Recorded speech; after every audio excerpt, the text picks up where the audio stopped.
எனக்கு தெரியாதுங்க, அதை பத்தி தெரியாது. சாரி. தமிழ் இண்டஸ்ட்ரியில இந்த மாதிரி பிரச்சனை இல்லை சார், கேரளால தான் இருக்குது. ஸ்ரீரெட்டி யாருன்னு எனக்கு தெரியாதுங்க. ரெண்டு டீ தானே சாப்பிட்டு போகலாம். It's the tea.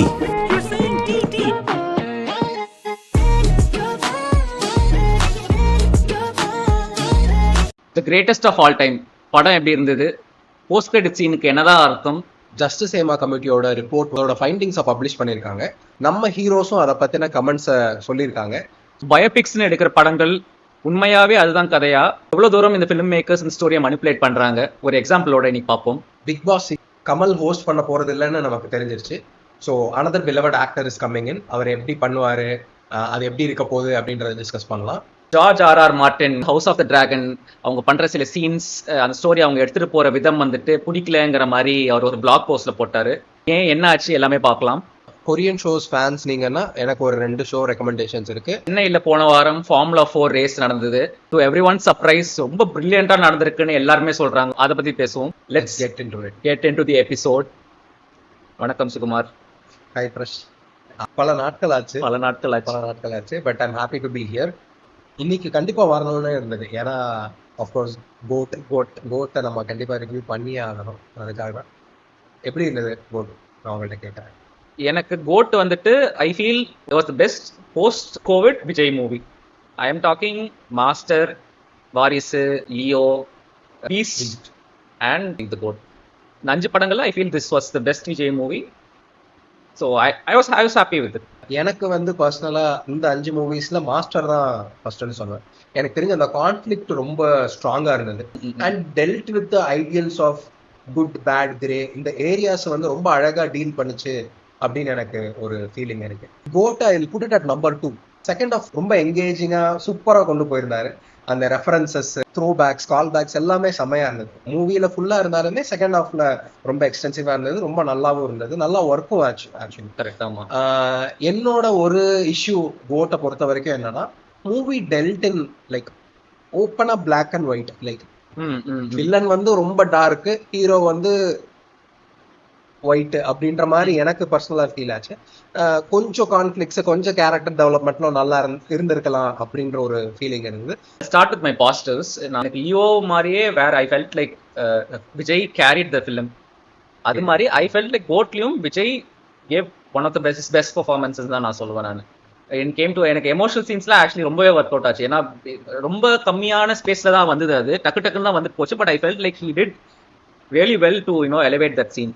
And another thing எனக்கு ரொம்ப பிடிச்சது என்னன்னா, த சப்போர்ட்டிங் கேரக்டர்ஸ், லைக் பெரிய பெரிய கேரக்டர்ஸ் கொண்டு வந்தாங்க. பிரசாந்த், ஸ்னேகா, அவங்க கெமிஸ்ட்ரி நல்லா இருந்தது. அண்ட் இட் ஷோட் ஒரு எக்ஸ்பீரியன்ஸ் ஆக்டர்ஸ் நீங்க ஒரு ரோல்ல கொண்டு வந்தீங்கன்னா இமீடியட்டா எப்படி அவங்க ஆடியன்ஸ் எப்படி கேப்சர் பண்றாங்க. பர்டிகுலர்லி எனக்கு அந்த சிவகார்த்திகேயன் சீன் எனக்கு ஆக்சுவலி ரொம்பவே ஒர்க் அவுட் ஆச்சு. தமிழ் சினிமால அந்த மாதிரி ஒரு இது நம்ம யூஸ்வலா பார்க்க மாட்டோம். பெரிய ஆக்டர் இன்னொரு ஆக்டருக்கு வந்துட்டு ஒரு நாட் கொடுக்கறது, take over, passing on the baton மாதிரி ரொம்ப பியூட்டிஃபுல்லான ஒரு passing the baton scene. It hasn't been done before in Tamil cinema. I don't know வேற எந்த ஹீரோஸும் இந்த மாதிரி பண்றதுக்கு ஒத்துப்பாங்களான்னு தெரியல. பட் ரொம்ப மெச்சூர்டா ஹேண்டில் பண்ணிருந்தாங்க எல்லாருமே. இந்த ஈவன் விபி ரொம்ப அழகா ஹேண்டில் பண்ணிருந்தாங்க. நேற்றுக்கு ஒரு இன்டர்வியூல விபி என்ன சொல்லியிருக்காரு அப்படின்னா, ஐடியா என்னன்னா இந்த புடிங்க அப்படின்னு சொல்றது மட்டும்தான் அந்த சீனு. விஜய் சார் தான் துப்பாக்கிய புடிங்க அப்படின்றதெல்லாம். அப்புறம் அந்த சிவாவோட துப்பாக்கி டைம் ரிலீஸ்ல அந்த த்ரோ பேக் ட்வீட்ஸ் எல்லாம் கொஞ்சம் இருந்தது.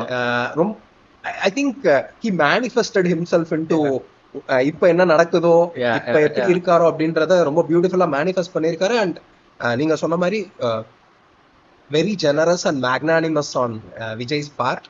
ரொம்ப அழகா இருந்தது. ஐ திங்க் ஸ்கிரீன்லயுமே ரொம்ப பியூட்டிஃபுல்லா நமக்கு கன்வே ஆயிருந்தது அது ஆக்சுவலி. பட் ஆனா சாங் பிளேஸ்மெண்ட்ஸ் எதுலையுமே எனக்கு உடன்பாடு இல்லை. ரைட் ஃப்ரம் த பிகினிங் எந்த சாங் பிளேஸ்மெண்ட்டுமே எனக்கு அவ்வளவு பிடிக்கல. அண்ட் நம்ம கண்டிப்பா அந்த போஸ்ட் கிரெடிட் சீன் பத்தி பேசி ஆகணும். இந்த படத்துக்கு அது தேவையில்லை அப்படின்னு தான் எனக்கு பர்சனலா ஃபீல் ஆச்சு. பட் ஆனா விஜய் இன்னொரு லுக்ல பாக்குறதுக்கு ரொம்ப நல்லா இருந்தது.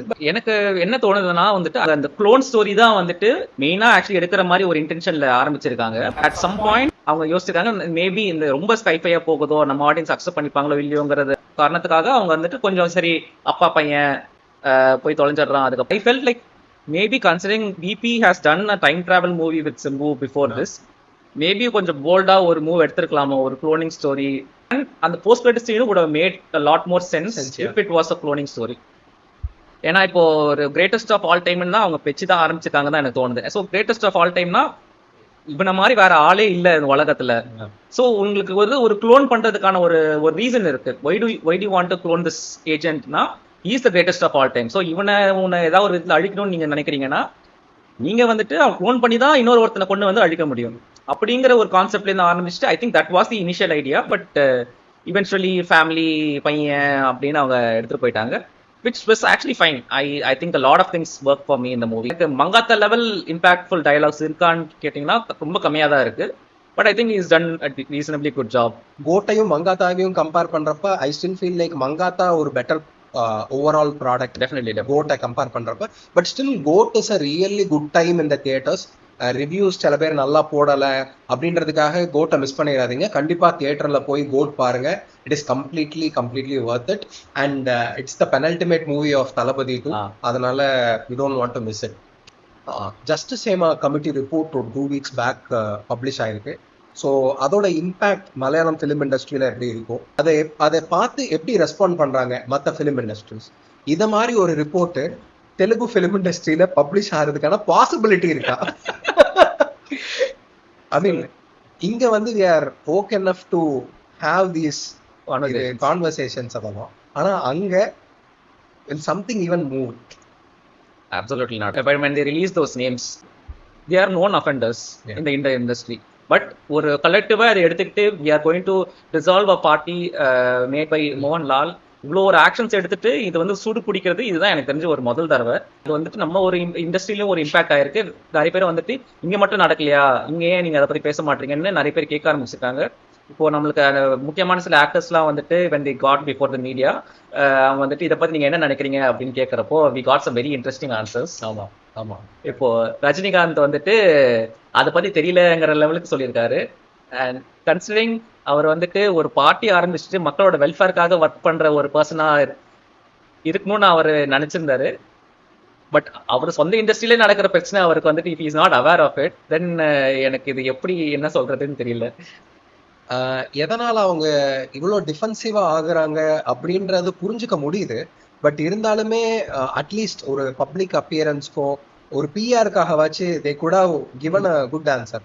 ஆனா அதையும் பண்ணாம டிஃபென்சிவா இருக்கிறது தான் எனக்கு ரொம்பவே ஆச்சரியமா இருக்கு. சூப்பர் ஸ்டார் மட்டும் இல்ல, சின்ன சின்ன ஆக்டர்ஸ்லாம் கூட, ஜீவா கூட he was hesitant to answer. Reporter மேல கோவப்பட்டாரு ஆக்சுவலா அந்த இதுல. இல்ல அதுவும் நம்ம இண்டஸ்ட்ரியில அப்பலாம் நடக்கலாம் இல்ல, கேரளால நடக்குதுங்கிற லெவலுக்கு ஒரு ரொம்ப ஒரு கரெக்ட் இம்மெச்சூரான ஒரு ஆன்சர் வந்துட்டு எதிர்பார்க்கவே இல்லை. அது I mean if I don't think they realize that people are not that dumb to just believe their words and saying, oh, illa நம்ம இண்டஸ்ட்ரியில அப்படி இல்லைன்னு. Everyone knows what is happening. Everyone knows that this is part of the process in our industry. And Vishal particularly, I think he was the most embarrassed in this whole situation. Sri Reddy பத்தி கேட்க ஆரம்பிச்சிட்டாங்க. யார் அந்த ஸ்ரீரெட்டிங்கிற லெவலுக்கு அவரு எனக்கு அவர் அந்த மாதிரி ஒரு ஆளே தெரியாதுங்கிற மாதிரி.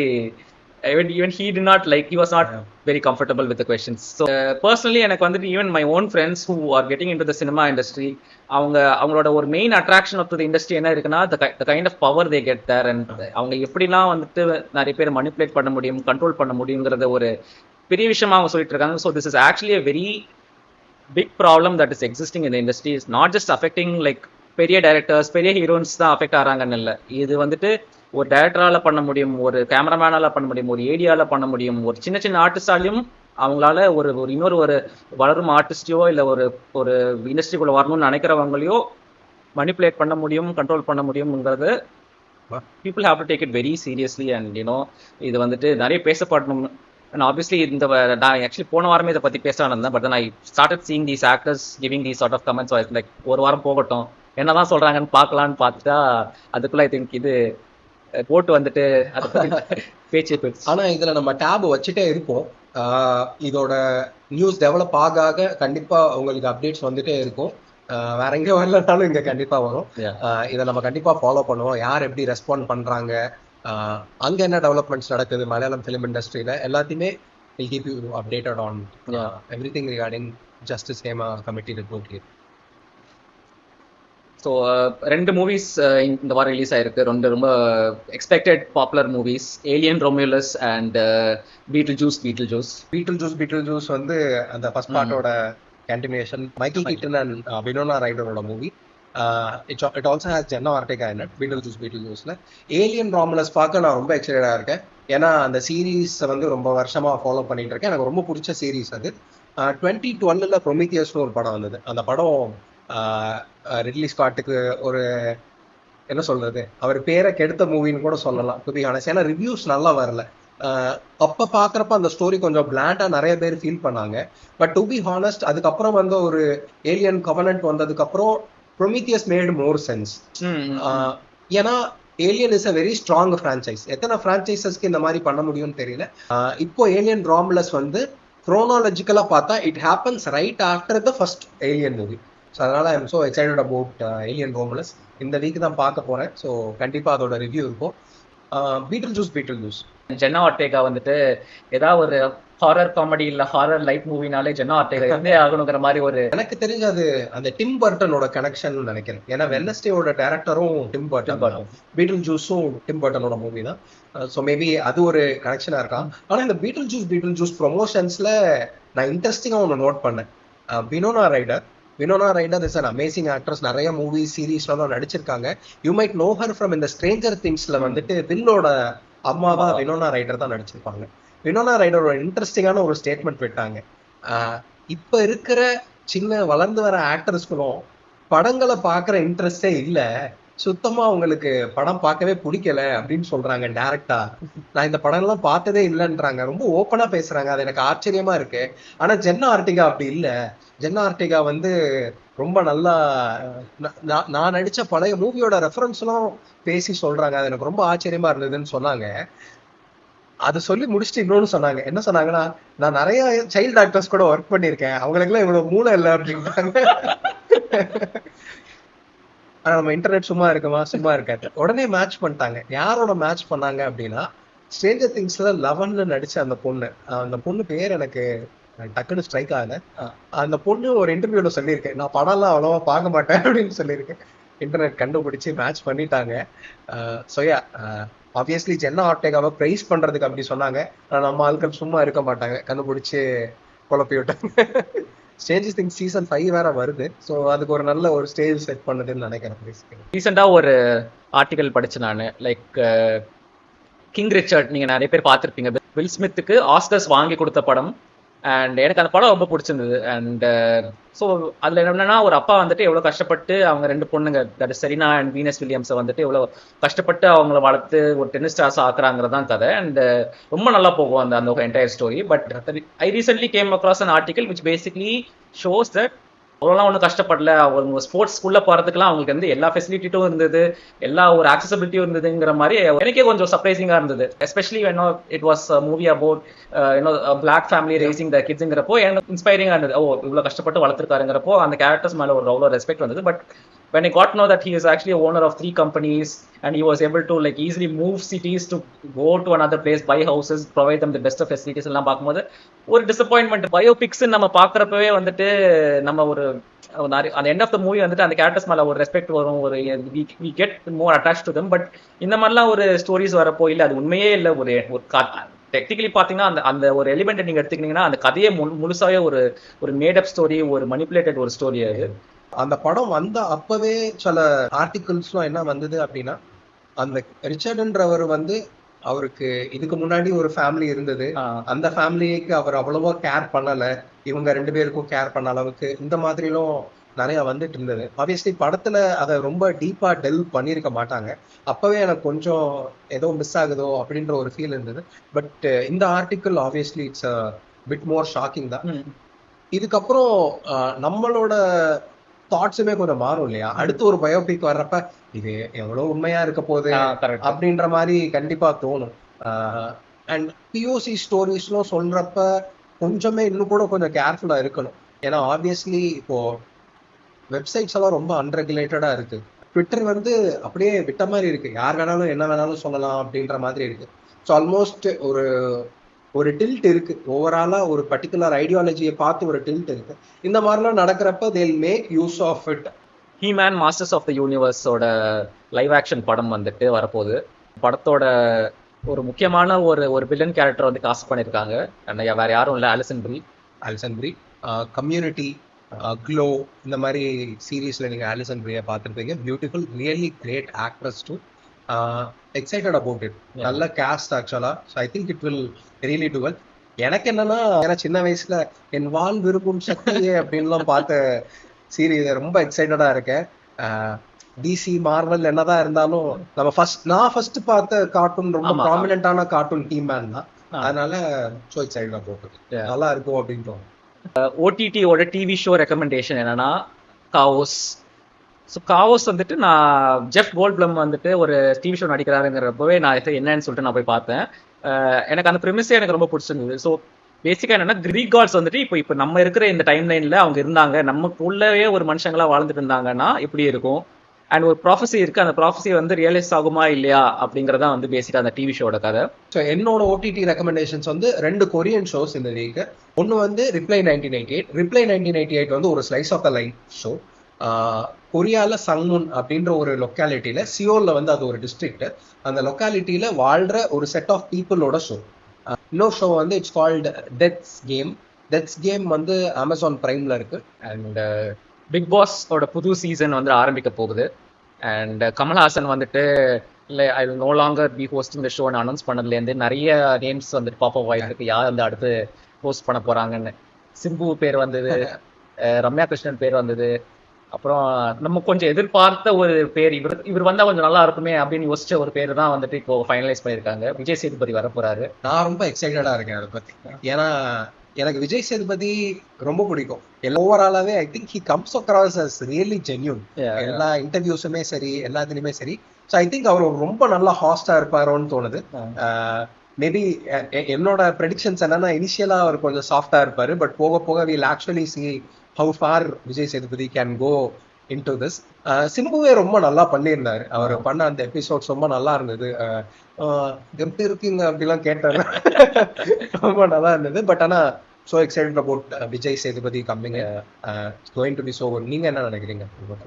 I think நம்மளுக்கு கமல்ல வந்துட்டு largely he came to the show because he can have a connect with the audience and அவரோட பொலிட்டிக்கல் பார்ட்டி கொஞ்சம் அவரோட வியூஸோ அவர் என்னெல்லாம் நினைக்கிறாங்கிற நிலைநிறுத்துறதுக்கு தான் வந்துட்டு அவர் வந்தாருன்னு தோணுச்சு. But I feel with Vijay Sethupathi it's going to be lot more personal. And அந்த சண்டே அவர் வந்துட்டு போற எபிசோட் ஐ திங்க் கண்டிப்பா நல்லா இருக்கும்னு நினைக்கிறேன். அட்லீஸ்ட் நான் அது மட்டுமா தான் அட்லீஸ்ட் பார்க்க போறேன்.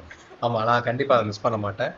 GRRM, Game of Thrones, House of the Dragon, இந்த ஷோக்கெல்லாம் Song of Ice and Fire இந்த புக்ல இருந்து தான் வந்துட்டு எடுத்துட்டு இந்த கதையெல்லாம் பண்றாங்க. அவர் வந்துட்டு இந்த ஷோ வந்துட்டு இதெல்லாம் சீன்லாம் கொஞ்சம் சரியில்லை, இதெல்லாம் கொஞ்சம் பெட்டரா பண்ணிருக்கலாமே அப்படின்னு சொல்லிட்டு ஒரு பிளாக் போஸ்ட்ல அவர் எழுதியிருக்காரு. இதுக்கப்புறமும் நான் ஃபியூச்சர்ல வந்து இந்த ஷோல எதெல்லாம் சரியில்லைன்னு நான் பேசுவேங்கிற லெவலுக்கு அவர் எழுதி வச்சிருந்தாரு. அண்ட் ஆப்வியஸ்லி கொஞ்ச நேரத்திலே வந்துட்டு அந்த பிளாக் போஸ்ட் ரிமூவ் பண்ணிட்டாரு. அந்த ஸ்டுடியோ வந்துட்டு உடனே வந்துட்டு இந்த ஷோ ரன்னர்ஸ் வந்துட்டு ரொம்ப கஷ்டப்படுறாங்க, அவங்க நிறைய டெசிஷன்ஸ் மேக் பண்ண வேண்டியிருக்கு, அதில் எல்லாருமே சாட்டிஸ் பண்ண முடியாத மாதிரி அவங்க ஒரு ஸ்டேட்மெண்ட் கொடுத்துருக்காங்க. But it goes on to show how வந்துட்டு ஒரு கான்ஃப்ளிக்ட் இருக்கு ஒரு ரைட்டருக்கும் ஒரு இந்த பேசிக்காக இந்த ஐடியா கன்செப்ஷனலைஸ் பண்ணதுக்கும் ஒரு விஷுவல் மீடியமா கொண்டு வர அந்த ஸ்டுடியோக்குமே வந்துட்டு எவ்வளோ ஒரு டிஸ்கனெக்ட் இருக்கு. And எப்படி வந்து they are basically dealing with two sets of fans who are expecting different things. இது எப்படி you think this is very healthy or this is how it is, நம்ம இதை அக்செப்ட் பண்ணிட்டு போகணுமா? நீங்க சொன்னதான் this is how it is, இதை நம்ம அக்செப்ட் பண்ணி தான் ஆகணும். Show runners need to be conscious about balancing.